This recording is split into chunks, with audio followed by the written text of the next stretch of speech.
Iphoyisa uConstable SABC uqhubekile namhlanje nobufakazi bakhe enkantolo ephakeme ePitoli ecaleni lokubulawa kowayengunozinti we-Orlando Pirates Senzo Meyiwa.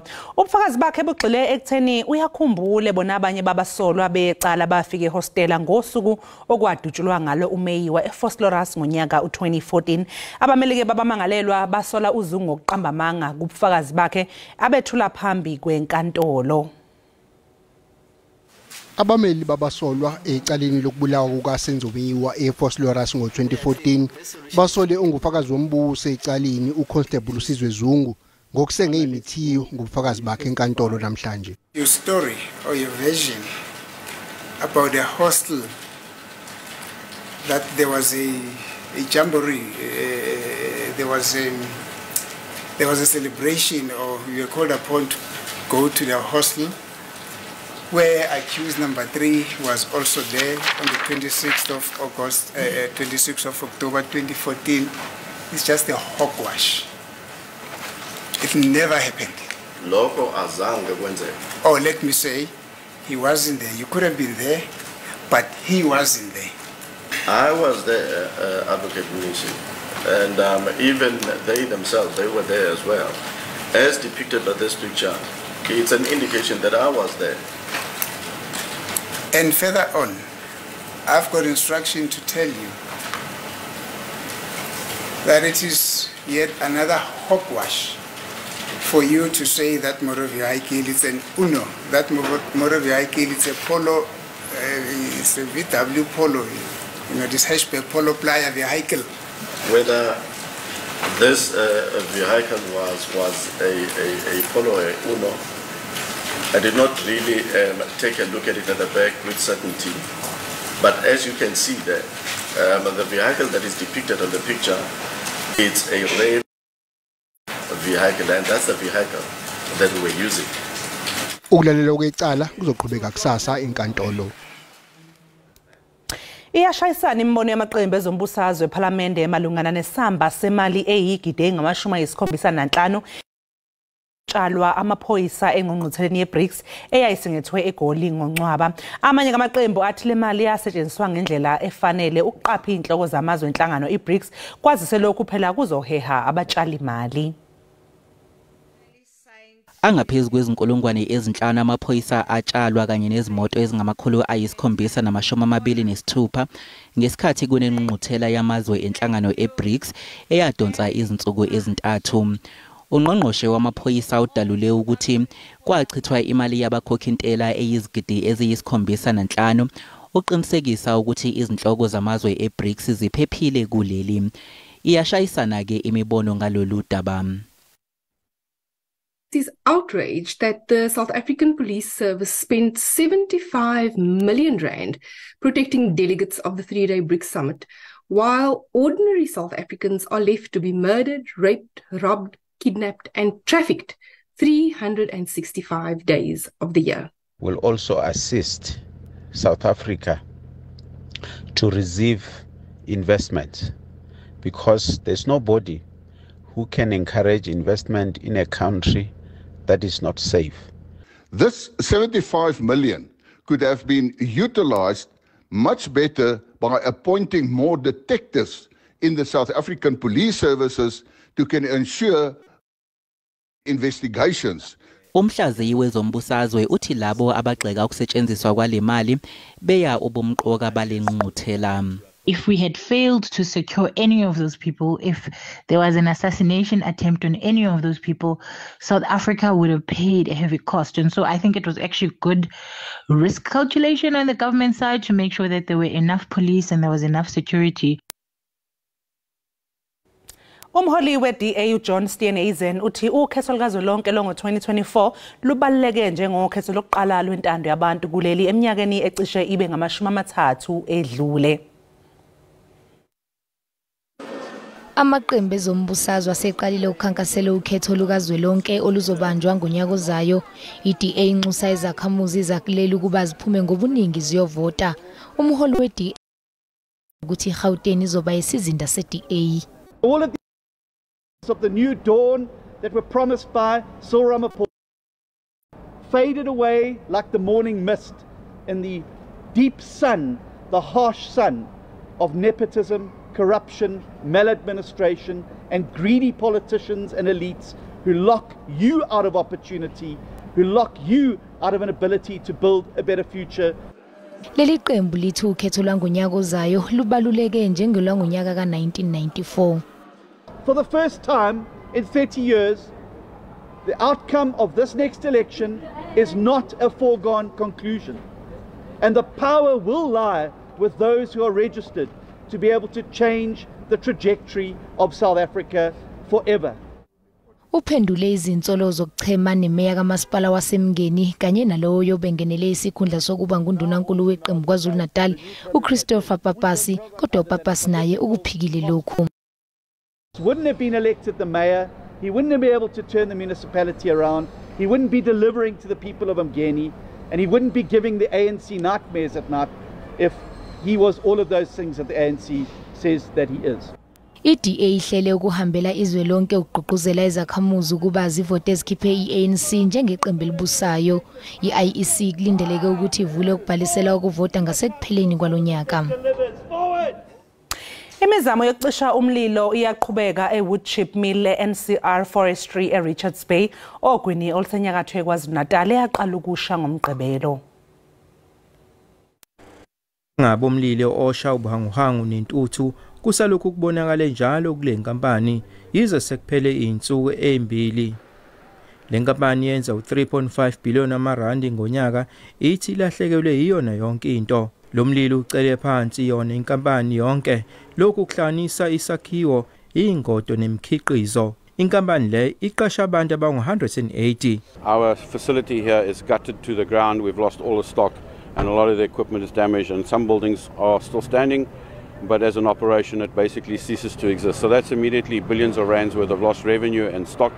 Abasebenzi bezimo ephuthumayo basebenzisa indiza enophephela emhlane ukuzama ukubhula iqoba lomlilo. Kunokukhathazeka ngokuthi lo mlilo ungase usabalalele nakwezinye inkampani zamakhemikhali engomakhelwane. We urge our residents to be vigilant and make sure that they report any suspicious fires around. All that is happening now is containing the fire from where it is burning so that it doesn't proceed to other companies. For instance, a company that is a neighbor to this one is TWK, which also does the same work. Kona manjalo indawo engomakhelwane ihlala abantu kule ndawo kuthiwa isaphephile okwamanje. Inkampani le NCT Forestry ithi ngenzeka ukuthi kuthatha amasonto amathathu ukuthi lo mlilo uphele nya. Iphathimandla zithi impumelo ophenyo lungakaphothulwa iveza ukuthi lo mlilo ongenzeka uqubuke kwi-conveyor belt yale nkampani. Eyindabeni ze-SABC nginguvusi Khumalo eRichards Bay. Mbukeli okwamanje sathi nje keqhu ngapha ngaseyitolo kanti mangabe sibuya sokuphathela udaba oluthi they beat us just to show up our managers how serious they are, because the man that they needed, it was 350,000. Suza seplazini enkomazi ngamadoda amathathu angaziwa ngesikhathi zise emsebenzini. Lokho ke sekukhathaza kakhulu umbukeli izakhamuzi zaseSteenbok eMpumalanga.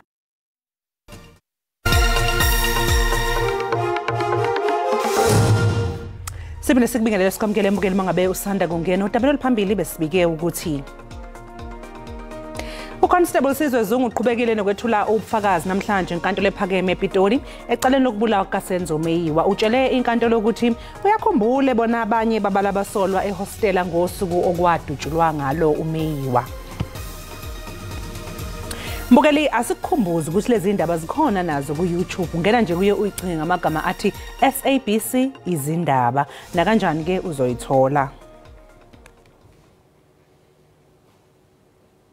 Undunankulu wesifundazwe iGauteng uPanyaza Lesufi uthi ukuba khona kwethikithi elilodwa esifundazweni saseGauteng lokusebenzisa inhlobo ezahlukene zokuthutha kungawusimamisa umnotho wesifundazwe. uLesufi uthi ihhovisi lakhe lizokwethula khona maduze nje ke isitimela sokuqala ngqa esizobe sihamba phakathi kwaseGauteng kanye naseLimpopo. Lokho ke kuzodalela lezi izifundazwe zombili amathuba omsebenzi.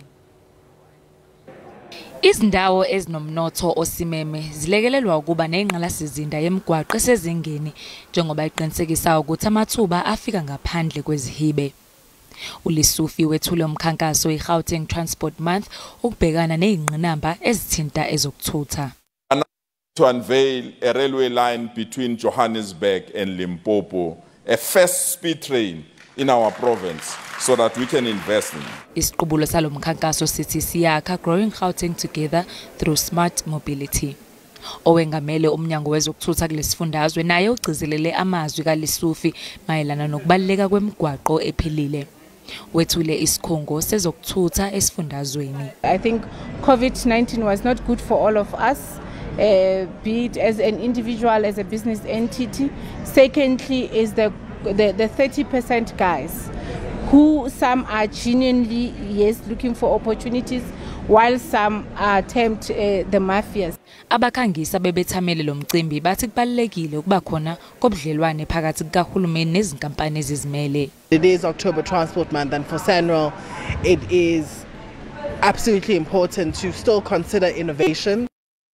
Everything that we do. Showcases like this help bring those conversations to light, helps showcase a lot of different businesses have to offer to government today. Iphini likaMengameli wezwe Paul Mashatile kulindeleke ukuthi lethule inkulumo emhlanganweni iSmart Mobility namhlanje ebusuku. Iqalile namhlanje inhlolokhono yamalungu angama-34 azogcwalisa izikhala zamajaji kuleli. Le nhlolokhono iqale ngejaji uJohannes Dafuwi nogaqele esinye seyikhundla enkantolo kwedluliswa kwamacala. Ijaji uDefi usezoqeda iminyaka eyi12 eyijaji ube ngokuqala kule nhlolokhono. Ikhomishana ke izwakalise ukukhathazeka ngeminyaka yakhe kwazise uma engaqokwa kwesinye sezikhundla azigaqele enkantolo yokwedlulisa kwamacala. Lokhu kusho ukuthi ke angasebenza iminyaka emithathu nje kuphela.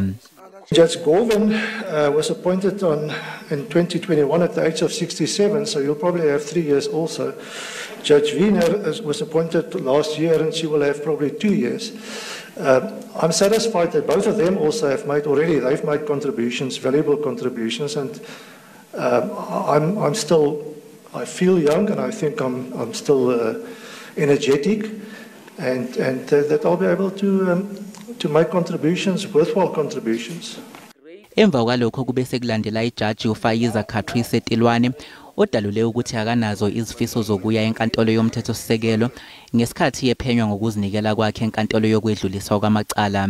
I truly believe that the Supreme Court is now the place for me right now to even consider going to the Constitutional Court. I would really like to get experience at the Supreme Court of Appeal, and I would have applied to that court if the situation was different and the path to applying was clearer. Inhlolokhono izoqhubeka kusasa. Izakhamuzi zaseSteenbok enkomazi empumalanga ikhathazekile ngokudlondlobala kwezinga lobuntswela boya kuleya ndawo. Lokhu ke kuza emva kokuthi izisebenzi ezintathu abesifazana ababili kanye noyedwa wesilisa bethunjwe amadoda angaziwa ngenkathi besemsebenzini. Kusolakala ukuthi kuneqeqebane elithumba abantu kule ndawo. Umphoma igama lakhe langempela leli kanye nababili basetshenziswe abathumbi ngenkathi labathumbi bevuna imali kumnikazi weplazi. Mazibuka ukuthi umndeni wakhe kanye nomphakathi bakwazile ukukhipha imali elinganiselwe enkulungwaneni engama-95 ukuze adedelwe. Uphinde waveza ukuthi lento eyenzeke kuye ibe ebuhlungu kakhulu. They beat us, we ran to the farm until we crossed by the border to Mozambique. That's why we have been there since. For that 5 days, they beat us just to show up our managers how serious they are, because the man that they needed, it was 350,000. Umphakathi ufuna uhulumeni athathe inyathelo. Simphakathi siphatheke kabuhlungu kakhulu kabi. Asinako ukuthula enhlitweni na noma sibona ukuthi sebabuyile kepha silimele kakhulu emoyeni. Bebafuna imali asinayo. Sihambe sayongena kubomajonisi. Saboleka imali kubomashonisi. Umalume wesinye seyiZulu uthi siuthinte kakhulu umndeni wakhe lesi. Isiphathe kabi kakhulu. Namanje siphathe kabi akulutho nje batholakele. Kodwa imoya yethu saphakeme. Ngoba namanje bayaphila kahle. Basihambela khona esibhedlela.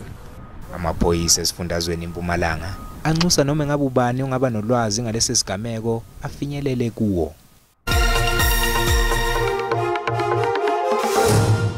Ngikubingela umbukelo emakhaya ngiphinde ngikwamukela kwesimo sezulu sanamhlanje kusihlwa azikho ke imvula elindelekile ke phaka ukhona ke lo amoya olindelekile ke ezifundazweni kapha masibheke nje laphana kwaZulu Natal izulu thanda ukuthi nje limboze ngamafu kuyanjana laphana eGauteng kanti kusasa ke ngingathanda nje ukuthi limboze ngamafu kakhulu nje phela kwesifundazwe Eastern Cape kuyona kanjalo kwesifundazwe eWestern Cape Appington eNorthern Cape singasulindele nje leza imvula ezingatheni kanti ke isixwayiso sethu ke sakusasa siphuma laphana kwa South African Weather Service kanje ukhona ke lo amoya ovunguza ngamandla ongadala wona kumlilo wamadlelo naphakathi nezwe kanti ke amazinga kakhulu nje phela masibheka lapha lodumo liaba Appington u19 egoli ngoSoweto kaNdonga ziyaduma liyakubuza ngempela ukuthi ngubonga ke ngo10 eLady Smith xaxwesa amazinyo ngo7 kuyena kanjalo eMgungundlovu liyabanda ngo11 eThekwini u13 kanti ke eGqeberha u12 masibheke nje kusasa eKapa lodumo u23 Appington ngo39 kanti ke nasegoli liyashisa ngo27 kanti ke laphana ke Lady Smith u34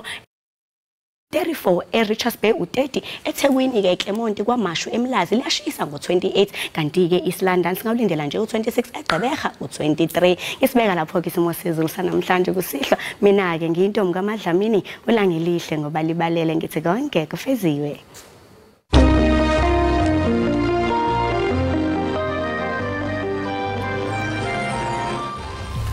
Sibonga kakhulu ke ngesimo sezulu umbukeli sesigoqa lapho ke besiniphathele zona namhlanje kusihlwa sibonga kakhulu ukuthi ngihlanganyele kanye nathi nibe nobusuku obuhle nisale kahle.